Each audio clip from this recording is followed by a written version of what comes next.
किंवा एखादी संकल्पना ती सुस्पष्ट पद्धतीने विद्यार्थ्यांपर्यंत पोहोचविण्यासाठी विविध अध्यापन पद्धतीचा, विविध तंत्राचा किंवा वेगवेगळ्या कृत्यांचा वापर शिक्षकाने करणं गरजेचं आहे।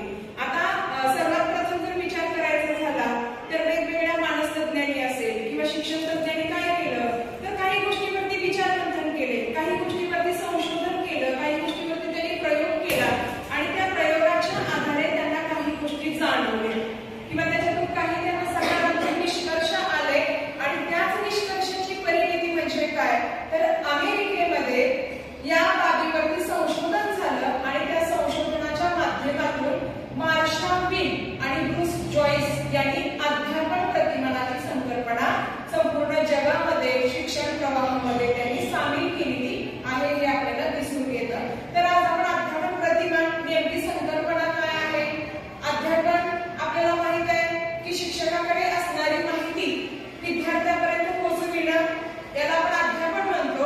पण प्रतिमान ही संकल्पना समजावून घेत असताना नेमकं प्रतिमान आपण कशाला म्हणायचं त्यालाच आपण टीचिंग मॉडेल म्हणतो। म्हणजे मॉडेल म्हणजे काय तर एक प्रकारचा आपण काय म्हणतो आराखडा, बरोबर। एखादी इमारत आपल्याला तयार करायची असेल तर त्या इमारतीचा आराखडा आपण तयार करतो आणि त्या आराखड्यानुसार त्या पद्धतीची इमारत बांधण्याचा प्रयत्न जो आहे तो आपण त्या पद्धतीने करत असतो। तर शिक्षणाच्या प्रवाहामध्ये देखील आपल्याला अध्यापनाचा आराखडा तयार करायचा आहे, त्यालाच आपण प्रतिमान असं म्हणतो। प्रतिमान म्हणजे काय तर दुसरं तिसरं काही नसून तर अध्यापनाचा तयार करण्यात आलेला आराखडा, त्यालाच आपण प्रतिमान असं म्हणतो। आता अध्यापन प्रतिमानाची संकल्पना समजावून घेत असताना मार्शा विन आणि ब्रूस जॉइस या दोन व्यक्ती ज्या आहेत या प्रामुख्याने त्यांनी या संकल्पना अध्यापन प्रतिमानाची संकल्पना जी आहे ती संपूर्ण जगासमोर आणलेली आहे।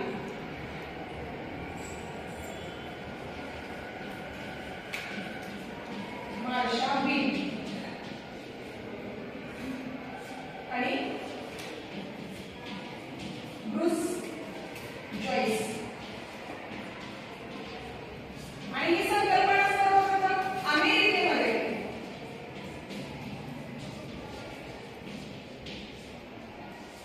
ही शोधली गेली आणि संपूर्ण जगभरामध्ये अध्यापन प्रतिमान ही संकल्पना स्वीकारलेली आपल्याला दिसून येते। आता सर्वप्रथम अध्यापन प्रतिमान म्हणजे काय त्याची संकल्पना बघूया।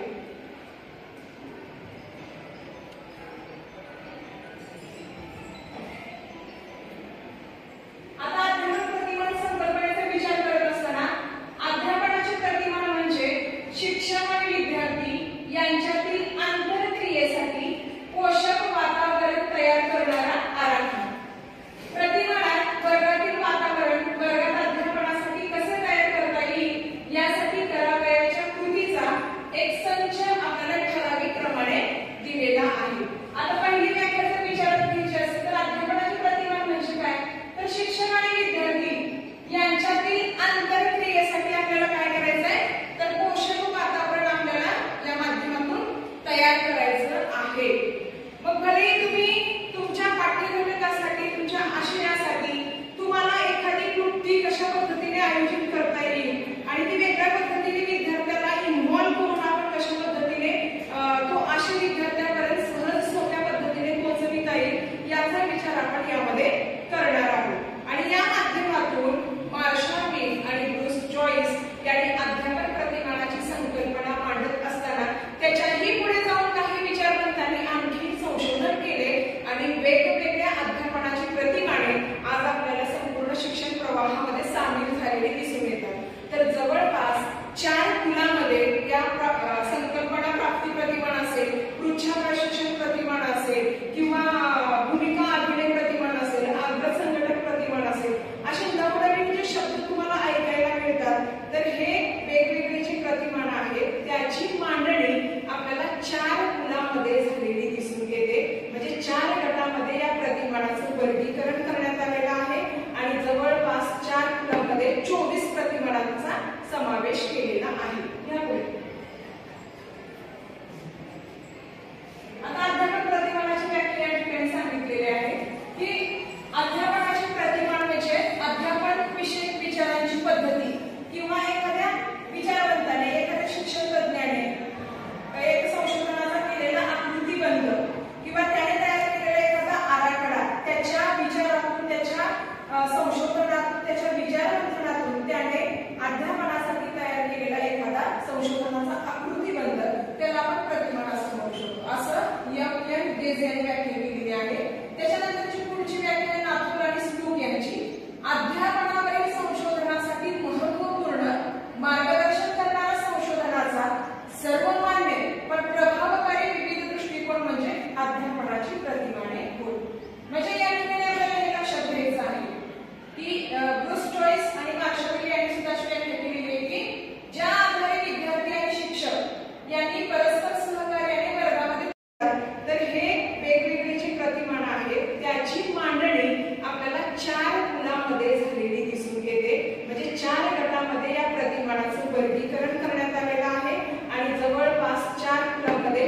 संशोधनातून त्याच्या विचारमंथनातून त्याने अध्यापनासाठी तयार केलेला एखादा संशोधनाचा आकृतीबंध त्याला आपण प्रतिमान असं म्हणू शकतो, असं एम डेझे यांनी व्याख्या केलेली आहे. त्याच्यानंतरची पुढची व्याख्या आहे नाथूर आणि स्लूक यांची. अध्यापनावरील संशोधनासाठी महत्त्वपूर्ण मार्गदर्शन करणारा संशोधनाचा सर्वमान्य पण प्रभावकारी विविध दृष्टिकोन म्हणजे अध्यापनाची प्रतिमाने होय. म्हणजे या ठिकाणी आपल्याला हे लक्षात घ्यायचं आहे की ब्रूस चॉईस आणि मार्शल यांनी सुद्धा व्याख्या केलेली आहे की ज्या आधारे विद्यार्थी आणि शिक्षक यांनी परस्पर सहकार्याने वर्गामध्ये तयार केलेलं वातावरण त्याला आपल्याला अध्यापन प्रतिमान असं म्हणता येईल. म्हणजे या माध्यमातून आपल्याला हे लक्षात घेणं गरजेचं आहे की केवळ शिक्षकानेच बोलणं माहिती देणं अभिप्रेत यामध्ये नाही, तर शिक्षक आणि विद्यार्थी यांच्या दोघांच्या समन्वयातून अध्यापनाची प्रक्रिया सुलभ कशा पद्धतीने करता येईल यासाठी संशोधनाचा जो आकृतीबंध आहे त्याला आपण अध्यापन प्रतिमान असं म्हणू शकतो. चला पुढे. आता अध्यापन प्रतिमानाची काही वैशिष्ट्ये आहेत. अध्यापनाचे प्रतिमान हा एक सर्वप्रथम मी सांगितले की प्रतिमान म्हणजे काय तर आराखडा. अध्यापनाचे प्रतिमान हा एक आराखडा आहे आणि त्या आराखड्यानुसार वर्गातील आंतरक्रिया निश्चित केल्या जातात. प्रत्येक प्रतिमानाची विशिष्ट रचना आहे. नाव जरी वेगवेगळी असली तरी त्याच्या पायऱ्या वेगवेगळ्या आहेत, त्याची विशिष्ट रचना केलेली आहे. आता उदाहरण जर घ्यायचं असेल तर आपण साधा सराव पाठ घेत असताना आपण सुरुवातीला पूर्वज्ञानाची उजळणी करून आपण पाठाची प्रस्तावना करतो, शीर्षक लेखन करतो.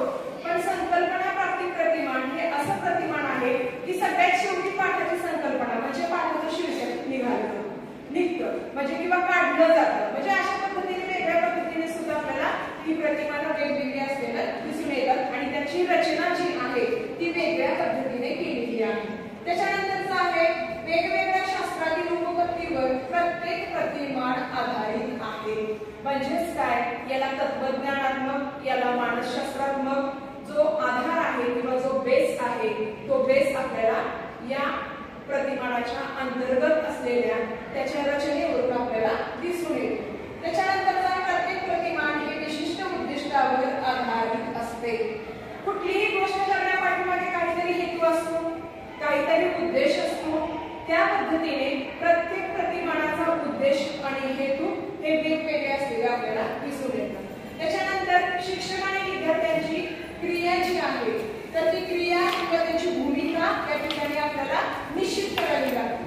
आता उदाहरण जर घ्यायचं असेल तर भूमिका पालन प्रतिमान ज्याला रोल प्लेइंग मॉडेल असं म्हणतात. आता भूमिका पालन प्रतिमानामध्ये काय तर विद्यार्थ्याची भूमिका त्या ठिकाणी ठरलेली आहे, शिक्षकाची भूमिका सुद्धा मार्गदर्शकाची त्या पद्धतीने ठरलेली आहे आणि विद्यार्थ्यांना वर्गामध्ये एखादी भूमिका एखाद्या प्रसंगावर एखाद्या घटनेवर आधारित ती भूमिका त्याला त्या पद्धतीने सादर करावी लागते.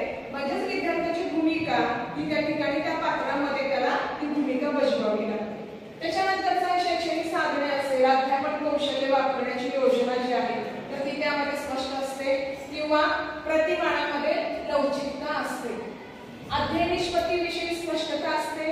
एखादी गोष्ट करतोय त्या पाठीमागे आपलं उद्दिष्ट ते सर्वात आपण त्याचं उद्दिष्ट ठरवतो, पण त्या उद्दिष्टाची फलश्रुती काय होणार आहे हेही त्या प्रतिमानाच्या माध्यमातून ते आपण ठरवत असतो. त्याच्यानंतरचं आहे वातावरणाविषयी स्पष्टता. जसं ज्या पद्धतीने आपण त्या प्रतिमानाचा वापर करणार आहोत त्या पद्धतीने वर्गामधल्या आंतरक्रियेत वर्गामधल्या वातावरणामध्ये बदल घडणार आहे. कधी शिक्षकाची भूमिका समोर येणार आहे, कधी विद्यार्थ्याची भूमिका तिथं केंद्रीकरण विद्यार्थ्यावरती केलं जाणार आहे. म्हणजेच प्रतिमानाच्या त्या रचनेनुसार शिक्षक आणि विद्यार्थी यांच्यामध्ये असणारी भूमिका आणि वर्गातलं वातावरण याची स्पष्टता आपल्याला त्या प्रतिमाना अंतर्गत करावी लागते. पुढे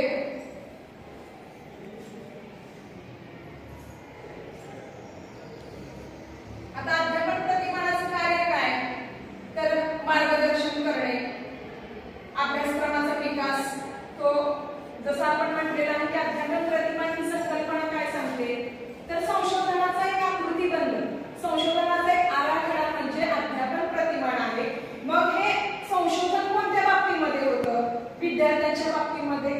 नवीन अध्यापन पद्धतीच्या बाबतीमध्ये वेगवेगळ्या अध्यापनाच्या ज्या काही पद्धती असतील, काही तंत्र असतील, काही कार्यनीती असेल त्या संदर्भात किंवा मूल्यमापनाच्या संदर्भात असेल, या अनुषंगाने हे विचारवंत किंवा अध्यापन प्रतिमानामध्ये या गोष्टीवरती चर्चा या माध्यमातून केली जाते आणि विद्यार्थी आणि शिक्षकाला एक मार्गदर्शन या माध्यमातून करण्याचा प्रयत्न जो आहे या माध्यमातून होतो। त्याच्यानंतरचा आहे अभ्यासक्रम विकास, शैक्षणिक साधनांची स्पष्टता, अध्यापनामध्ये असणारी प्रगती। हे आपण मूल्यमापनाच्या अनुषंगाने बघतो। आपण मागच्या तासिकेमध्ये किंवा ज्ञानरचनावादाचा विचार करत असताना आपण सांगितलेलं आहे की सातत्यपूर्ण सर्वंकष मूल्यमापनाची पद्धती सध्या शिक्षण प्रवाहामध्ये ती रूढ झालेली आहे। म्हणजेच काय तर साकारिक आणि आकारिक मूल्यमापन ह्या संकल्पना नव्याने आलेल्या आहेत। ओपन बुक टेस्ट आपण म्हणतो, मूल्यमापनामध्ये त्याचाही समावेश केलेला आहे। तर अशा प्रकारे नवनवीन बदल असतील किंवा काही संशोधनाच्या माध्यमातून जे काही निष्कर्ष निघालेले आहेत तर त्याचा जो काही त्याचं जे काही उपयोजन आहे ते उपयोजन करण्याचा प्रयत्न या माध्यमातून केला जातो आणि विद्यार्थ्यांची प्रगती जी आहे ती प्रगती या वेगवेगळ्या अध्यापन पद्धतीच्या माध्यमातून त्याचबरोबर मूल्यमापन पद्धतीच्या माध्यमातून ती प्रगती साधण्याचा किंवा विद्यार्थ्यांनी किती प्रगती केलेली आहे हे पडताळून पाहण्याचा प्रयत्न या माध्यमातून होतो।